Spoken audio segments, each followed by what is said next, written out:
It took one music teacher to hear what every specialist had been trained to miss. The 8th floor of Hargrove Academy, Boston's most prestigious private school, didn't belong to the students. It belonged to the silence. The kind of silence that only settles in a place where money has bought everything, including the right to keep certain doors closed. Lyra Osman had been teaching piano on the 4th floor for 2 years. She had 31 students on her roster, ranging from bored second graders whose parents wanted something impressive on a college application to a few genuinely gifted kids who played like the music was already living inside them. She knew the difference within the first lesson. You either had it or you didn't, and no amount of tuition could change that. Cora Vane had it. 8 years old, skinny arms, a gap in her front teeth she hadn't grown into yet. She sat down at the Steinway the first day of September with the kind of posture that looked borrowed from someone older, placed her hands on the keys, and played a C major scale so deliberately, so carefully, that Lyra had stopped writing on her clipboard. "Who taught you that?" Lyra asked. "My mum," Cora said. Then, quieter, "She died last year." Lyra had not let her expression change. She had been a teacher long enough to know that some things needed to be received without commentary.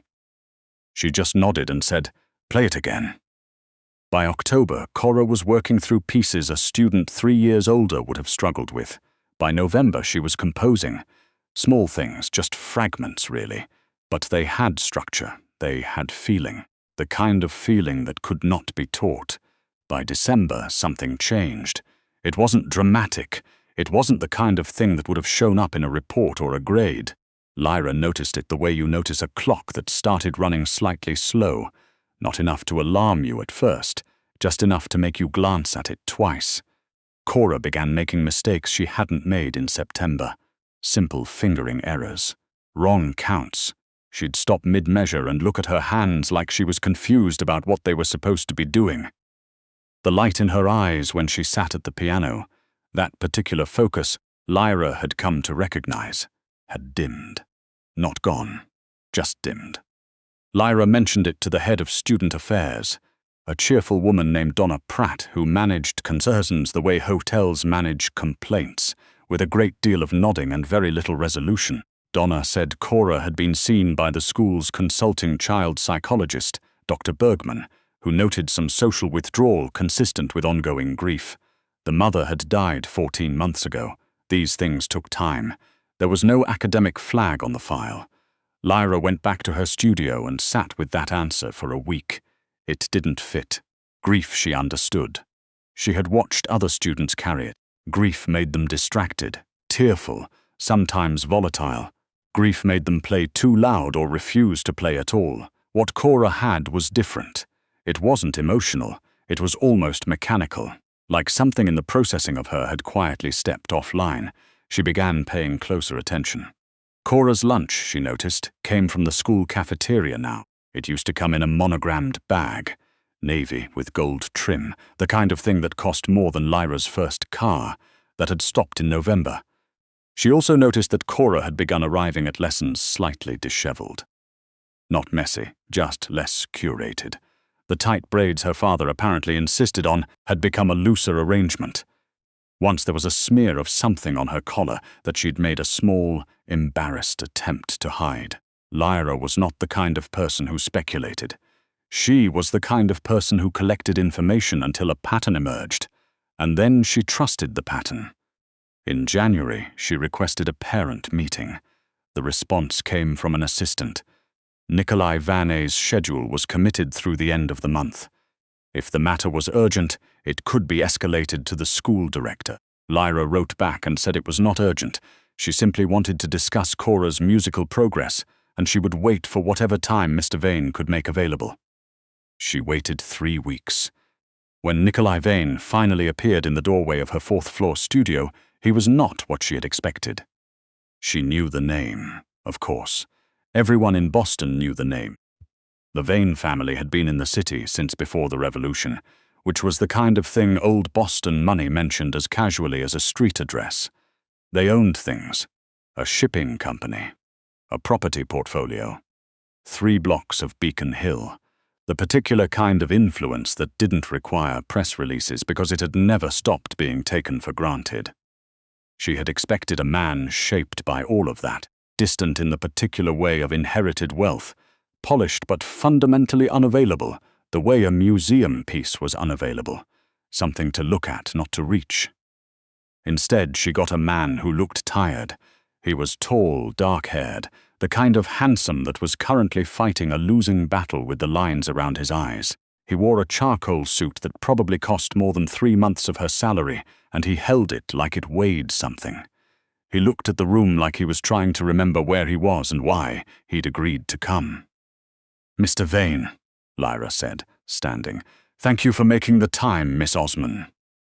He sat in the chair she gestured to, across from the piano bench where she usually perched during lessons. "My assistant said this was about Cora's playing." "It is," she said, "and some things adjacent to it." He looked at her directly then.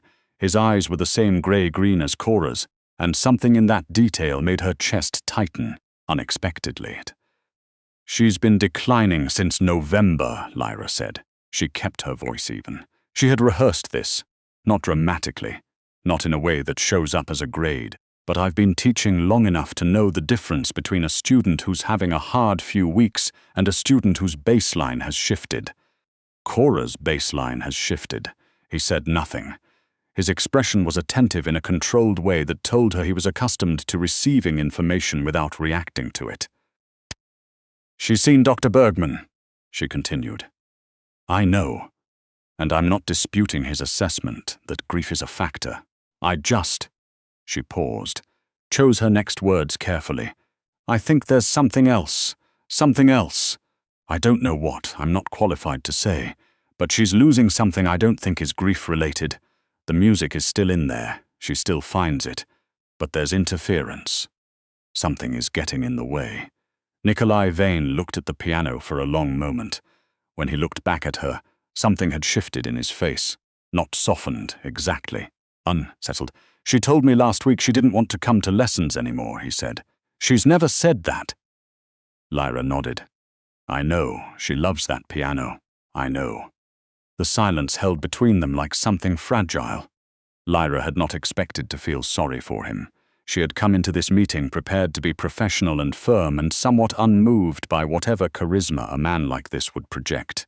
She had not expected him to look like someone quietly drowning. "I'll make some calls," he said finally. "Have her evaluated. Properly evaluated, not just Bergman." "I think that's the right move," she said. He stood. So did she. He looked at her for a moment too long, just a beat, just enough to register, and then he said, "You're the only teacher who requested this meeting." "She's the most talented student I've ever had," Lyra said. "I take that personally." Something moved across his face that she couldn't name. Then he left. The evaluations came. Neurological workup. Normal. Blood panel. Normal. Academic cognitive assessment slightly below prior benchmarks but within acceptable range. The specialist cleared her one by one, and with each cleared report Lyra felt the gap between what she knew and what the paperwork said grow wider. She started staying later. Not formally. Not with any plan. She'd finish her last lesson at 4, lock the studio, and then walk the halls on the way out, past the library, past the art room, past the administrative corridor where the staff had their cubbies and the school's pastoral care documents lived in unlocked lateral files. She told herself she was just walking. She was good at telling herself things. On a Tuesday in late February, she stayed until 6. The building had largely emptied. She was in the hall outside the upper-floor student lounge when she heard Donna Pratt's voice coming from the stairwell door. Not the words at first, just the tone. A tone Lyra recognized in the way you recognize a smell from childhood, instantly, without having to think about why. It was the tone of someone being careful. She moved to the water fountain near the stairwell door, ran the water, and listened. Doesn't need to know the specifics. That's not how these arrangements work. A pause. A different voice, male, lower, unfamiliar. "Bergman said she's asking about the other evaluations. Let her ask," Donna said. "She's a music teacher." Lyra turned the water off. She walked back to her studio, sat down at the piano bench, and stayed very still for a long time. She thought about the word arrangements. She thought about the fact that Bergman had been on staff here for 11 years, had never published, had never transferred, had a patient list that consisted almost entirely of children from the 40 or so wealthiest families in Boston.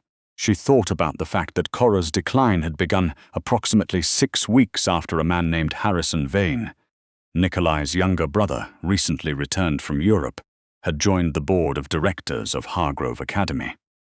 She thought about the fact that Harrison Vane stood to control the Vane family trust if Nikolai was declared unfit to manage it, or if his sole heir was. She took out her phone. She opened the voice recorder. She hit record, placed it in her cardigan pocket, and walked back to the stairwell. The door was still ajar. They were still talking. What she recorded in the next 4 minutes was not dramatic. No speeches, no confessions. But it was specific.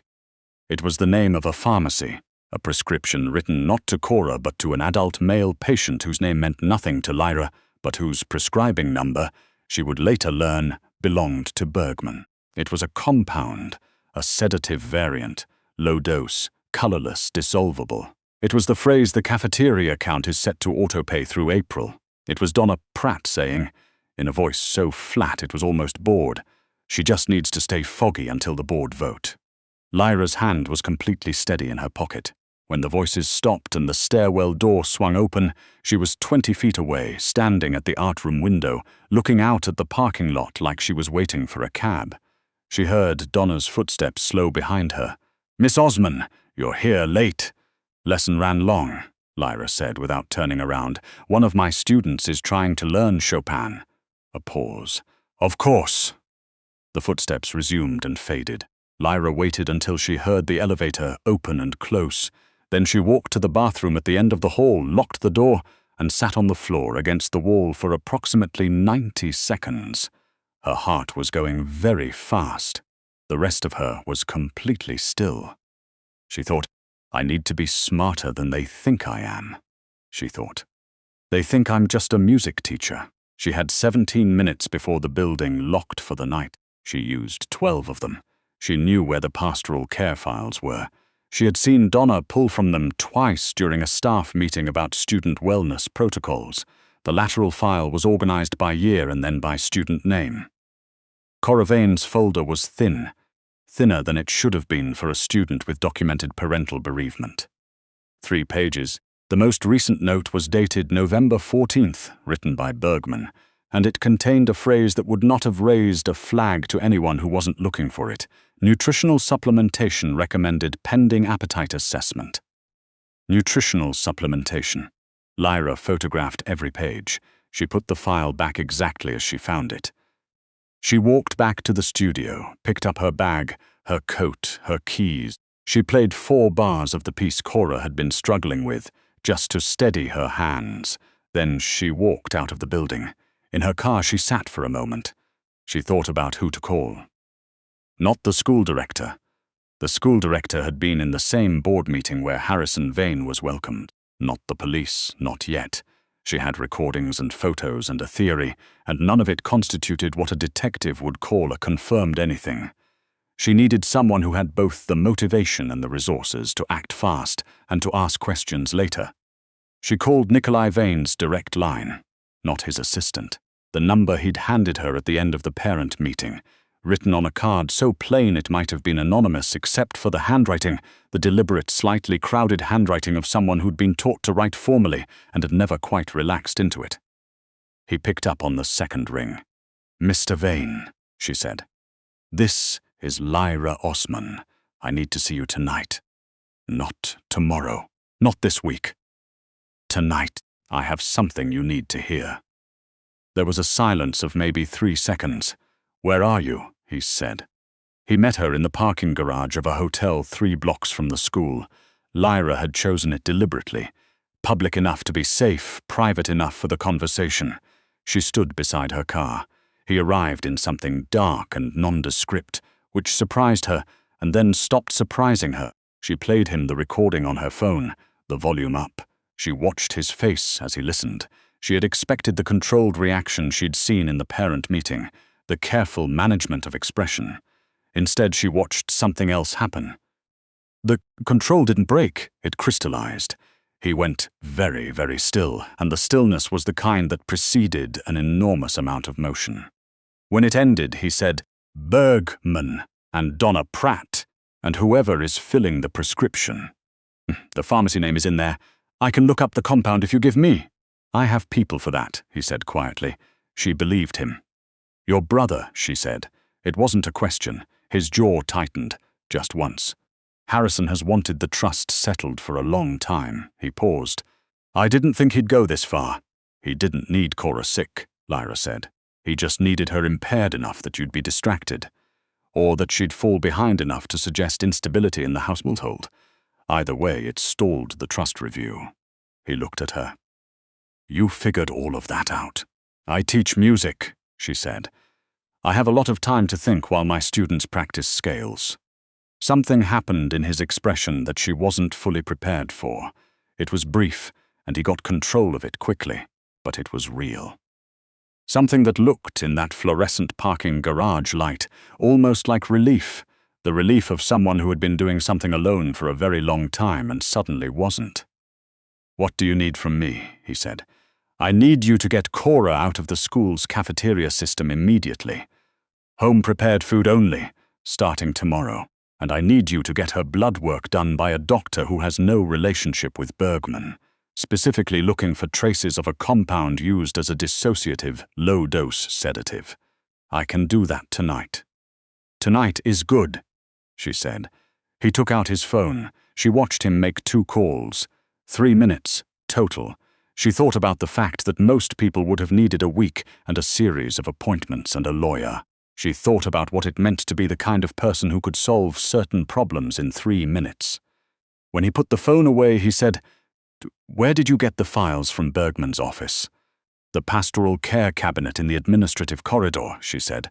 "It was unlocked. It shouldn't have been." "No," she said. "It shouldn't have." He looked at her for a moment. Then, "They said she was grieving. That's all it was. Grief. That's what they said. She is grieving," he said. "She misses her mother every single day, but she was getting better. She was playing again." "And then he stopped. "She was getting better," Lyra confirmed.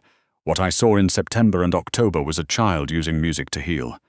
What I saw in December was something else. Something imposed." The word landed. Nikolai Vane had been running a shipping empire since he was 28. He had survived 2 federal investigations, a hostile acquisition attempt, and the death of his wife all in the space of 4 years. He was not a man who broke easily or visibly. Lyra could see all of that in the architecture of him, the way he stood, the way he processed, the way he contained things, but something moved across his face in that moment. Something that was less the man who held things together and more the man who loved his daughter. If they hurt her, he started. "They chose slow and subtle because they couldn't afford a scandal," Lyra said. "She's going to be okay. The compound is low dose. It accumulates, but it clears. Once the source is removed, how do you know that?" She hesitated. "My mother was a pharmacist. I grew up reading her textbooks the way other kids read novels." A beat. "I wasn't kidding when I said I have a lot of time to think during scales." Something that wasn't quite a smile moved across his face. Just at the edge of it, the blood work came back 36 hours later. The compound was there. Faint, consistent with the timeline, consistent with the cafeteria as the vector. Nikolai Vane's lawyers had the documentation from Lyra's phone in hand before the school opened the following Monday. Harrison Vane was served with papers before lunch. Donna Pratt's employment was terminated by 11 a.m. Dr. Bergman's medical license was under review by noon. Lyra heard about it in pieces, through the particular information network of a school staff where secrets lasted approximately 4 hours. She taught her Monday lessons. She taught her Tuesday lessons. She did not speak about any of it to anyone, because there was no version of this story that she wanted to tell at a staff meeting. On Wednesday afternoon, 45 minutes before her last lesson of the day, there was a knock on her studio door. Cora Vane stood in the doorway. She was holding her bag in both hands, which was how she stood when she was uncertain about whether she was wanted somewhere. "My dad said my lesson is today," she said. "It is," Lyra said. Cora came in and sat at the piano. She placed her hands on the keys the way she had in September, that borrowed posture, that deliberate care. She played a C major scale, then a G, then she stopped and looked at the keys. "I've been having a hard time," she said, "remembering things." "I know," Lyra said. "It's going to get easier." "My dad says someone was." She stopped. "He said someone was making things harder than they needed to be." "That's one way to put it." Cora considered this with the gravity of an 8-year-old who had already learned that adults rarely told you the full version of things. Then she put her hands back on the keys. "Can I play the piece?" she said. "The one I was working on." "That's why we're here," Lyra said. The piece was a simple thing. 16 bars, a melody in the right hand, something tentative in the left.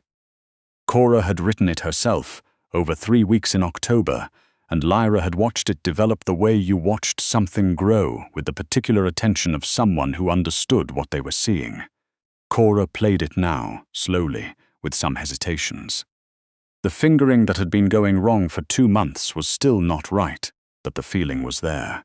The thing that could not be taught, it was still there, still intact, and Lyra felt something loosen in her chest that she hadn't realized she'd been holding. When Cora finished, she looked up. "It's not as good as before," she said. "No," Lyra agreed, "but it will be." Cora nodded. She seemed satisfied by the honesty. On Friday, Cora Vane appeared again in the doorway, this time while Lyra was alone, locking up after her last student.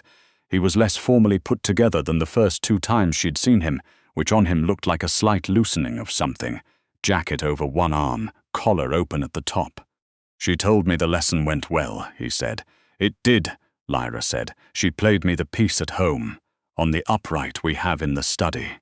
A pause. "I hadn't heard her play in 3 months. Lyra turned the studio key in the lock. She didn't say anything, because she understood that some things needed to be received without commentary. "I owe you a conversation," he said.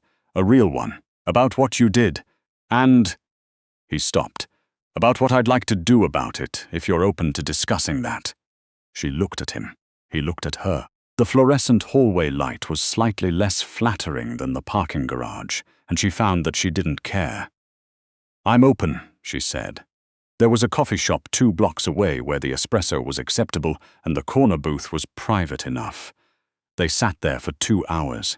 He told her about the trust, about Harrison, about the particular loneliness of making decisions that no one around you was fully equipped to understand.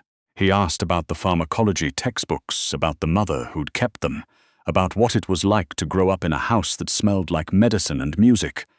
She told him, more than she'd planned to. She told him about Cora, about the C major scale in September, about the things she had that couldn't be taught. She said, "I've been doing this for 8 years. I know what I'm looking at when I see it. She's exceptional." He smiled at that, just briefly, the full version of it. It was a better thing to see than the controlled version. Walking back toward the school garage where they'd both parked, he said, "I don't usually." He paused. "I'm not someone who trusts easily." "I know," she said. "What made you stay?" he said. "After Bergman's clearance, after the evaluations. What made you keep looking?" Lyra thought about it. She thought about the first lesson in September, the borrowed posture, the deliberate scale, the gap in the teeth she hadn't grown into. "She's the most talented student I've ever had," she said. "I told you. I take that personally." He was quiet for a moment. "I think there's more to it than that." "Maybe," she said. He held the door of the garage open for her. She walked through.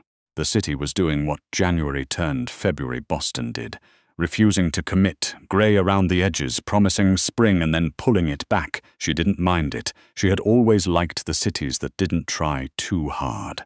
At her car, she turned to say goodnight. He was standing closer than she expected. "Next week," he said.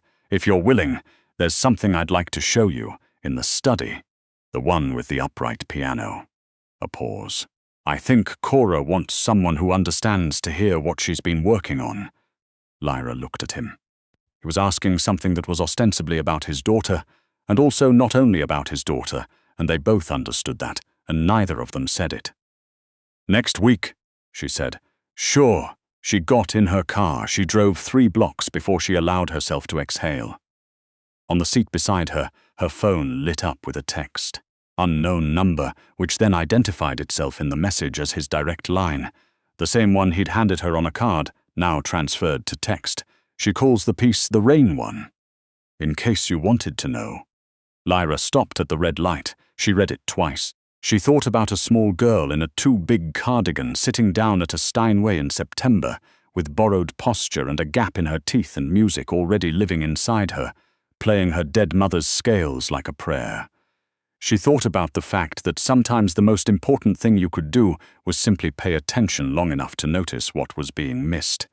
She typed back, "I know. She told me in October. It's the best thing she's written." The light turned green. She drove on into the grey Boston evening, and behind her the city settled into its ordinary noise, buses and pigeons and the distant low complaint of the harbour. And somewhere across it, in a study that smelled like old wood and old money, a small girl was probably at an upright piano, playing a song about rain, not knowing yet that everything was about to get easier. But Lyra knew.